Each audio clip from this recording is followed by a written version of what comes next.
Ever pondered how our brain maintains its efficient function? Well, it's all about balance and recycling. The brain, like a well-oiled machine, has a unique system in place to keep things running smoothly. One of the key elements of this system is the trafficking of synaptic vesicles, or SVs for short.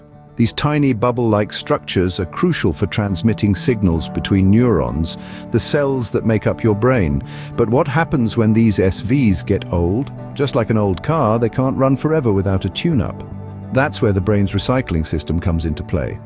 In a fascinating study, scientists used a variety of techniques, including fluorescence microscopy, hippocampal cell cultures, and computational analyses, to delve into the nitty-gritty of this process.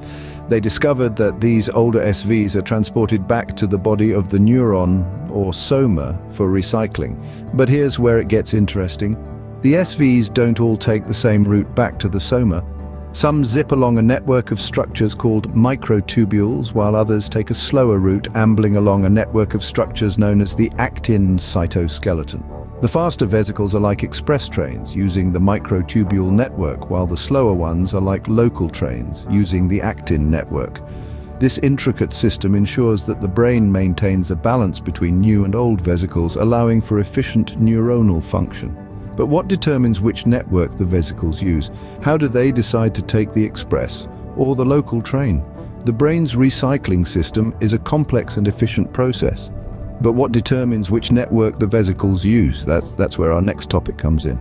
The deciding factor in which network the vesicles use is the presence or absence of a molecular motor known as myosin 5. Now, this molecular motor plays a pivotal role in the transport of synaptic vesicles. It's a bit like the conductor of an orchestra, ensuring everything moves in harmony. Myosin 5 dictates whether vesicles utilize the microtubule or actin networks for transport. You might wonder, what's the difference between these networks?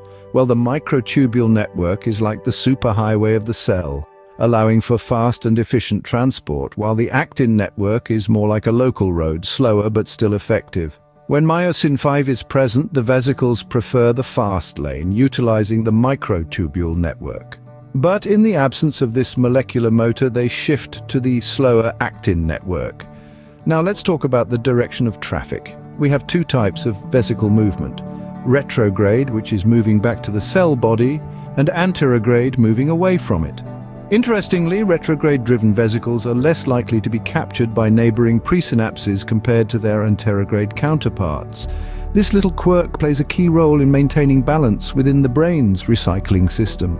Every time a vesicle is captured by a presynapse, it's like a detour on its journey. Less capture means less detour and more vesicles reaching their intended destination. This results in a smoother flow of traffic, contributing to an efficient recycling system. So the loss of myosin V essentially directs traffic in the brain's recycling system. But how does this maintain balance with the rate of new vesicle production? The observed bias in retrograde vesicle trafficking maintains balance with the rate of new vesicle trafficking from the soma. The study we've been discussing provides a theoretical framework to understand this intricate dance. It's a bit like a city's traffic system where the smooth flow of vehicles is crucial for the city to function efficiently. In our brain, synaptic vesicles are the vehicles.